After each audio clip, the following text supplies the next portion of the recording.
This is the story of a man named Stanley. Stanley worked for a company in a big building.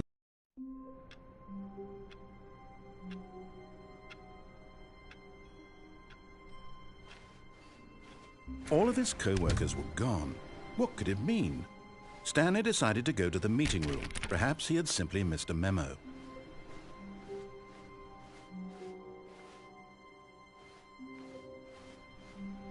Warmth spread through Stanley's arms. With the bucket in his arms again, he was home. Stanley clutched the bucket tightly to his chest and entered the door on his left.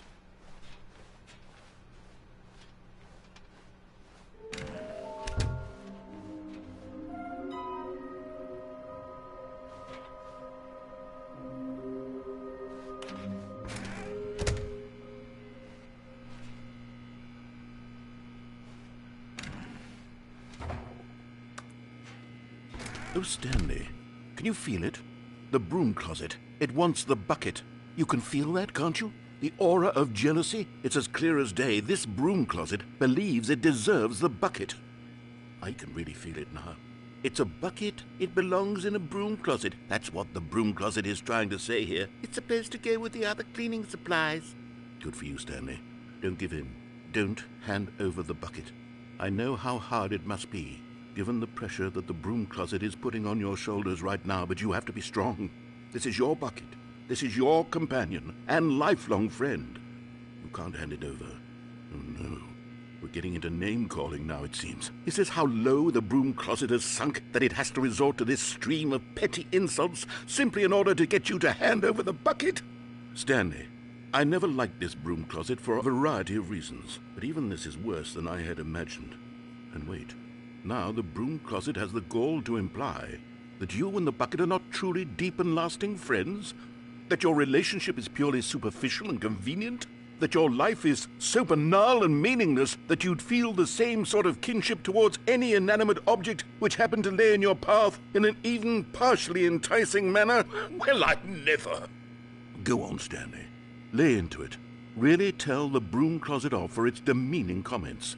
Expand on the wide variety of experiences you and the bucket have shared together. Go through each of them point by point. Share your journal entries detailing the rich emotional landscape of your feelings for the bucket as they have changed and evolved over the years. Let him have it.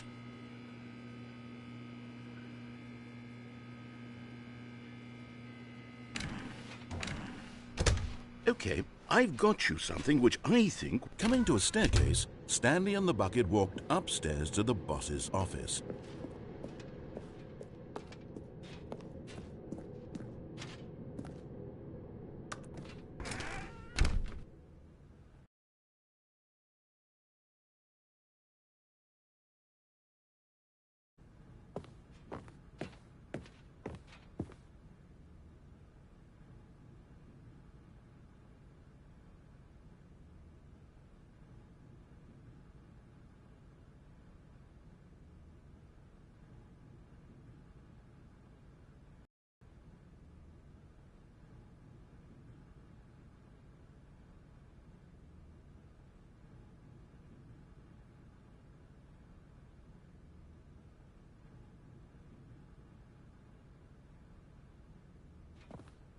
Stepping into his manager's office, Stanley was once again stunned to discover not an indication of any human life.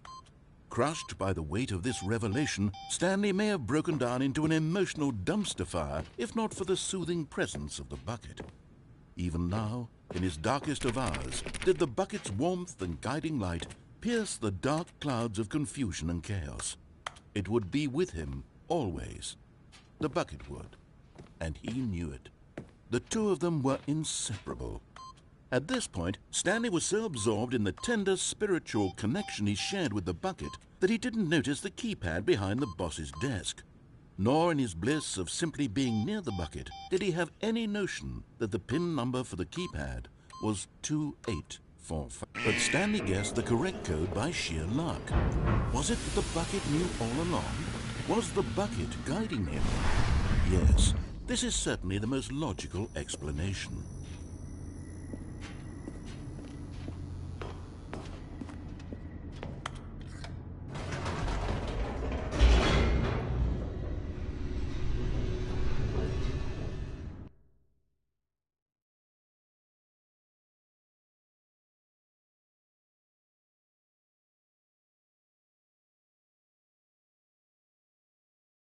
The elevator raced downward, plummeting towards an unknown fate.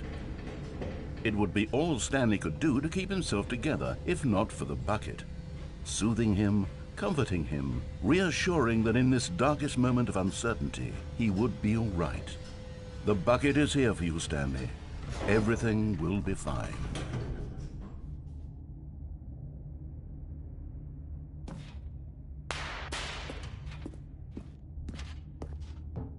Stanley and the bucket walked straight ahead through the large door that read, Mind Control Facility.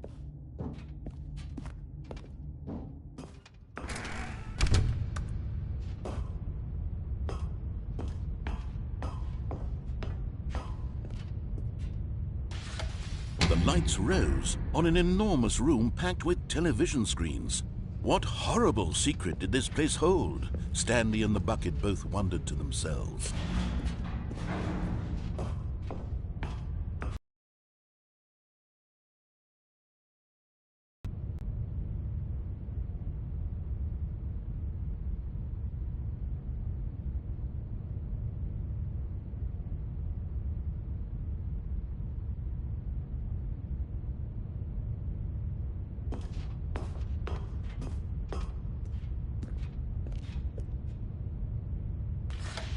The monitors jumped to life, and Stanley nearly dropped the bucket in shock.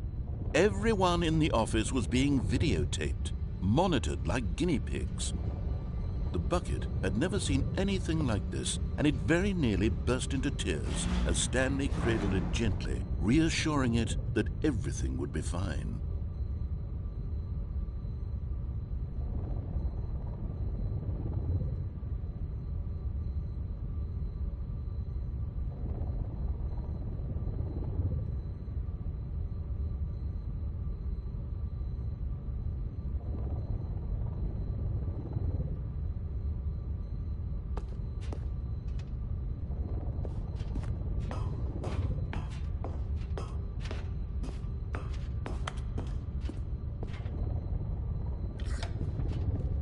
Was the bucket under the mind control facility's influence as well?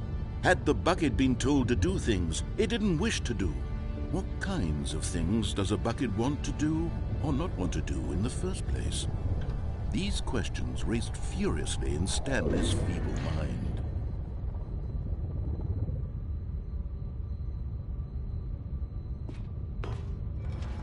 No! He screamed into the bucket. He couldn't accept it. His own life in someone else's control, never! He squeezed the bucket tighter, his one friend in the entire world. At this point, he could trust no one except for the bucket.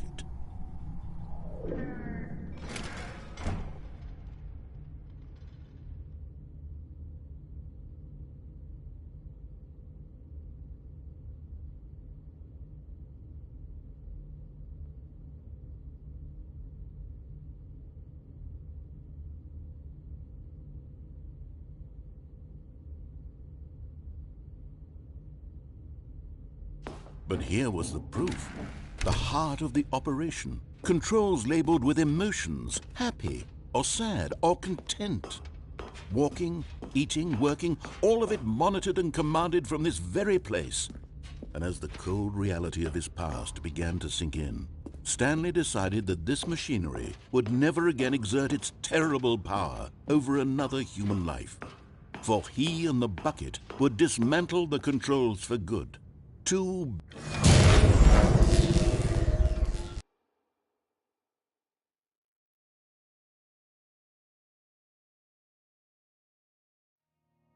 Stanley and the bucket waited in blackness.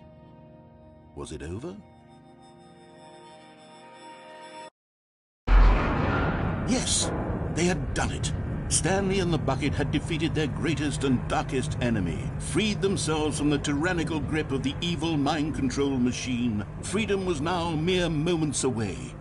Excitedly, the two of them began to discuss the kind of life they wanted to live once they stepped through this massive door. The bucket wanted to learn to roller skate. Stanley wanted to sneeze in every country on Earth. Both of them wanted to begin watching a movie, any movie, but then stop it halfway through and begin watching it in reverse from the end.